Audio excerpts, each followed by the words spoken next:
কুয়েতের মেন গেটে। এখানে পুলিশ উপস্থিত হয়েছে এবং আমরাও এখানে আন্দোলনের মধ্যে শান্তিপূর্ণভাবে আন্দোলন চলছে।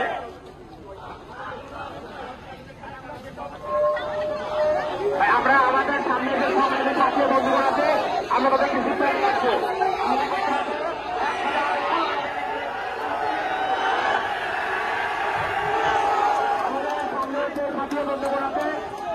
তাদেরকে রিসিভ করে আমরা একসাথে আমাদের সংগ্রামে আন্দোলন চালিয়ে দেবো ইনশাআল্লাহ। সবাই দেখতে ছাত্রলীগের কালো হাত, ছাত্রলীগের কালো হাত, ছাত্রলীগের কালো হাত।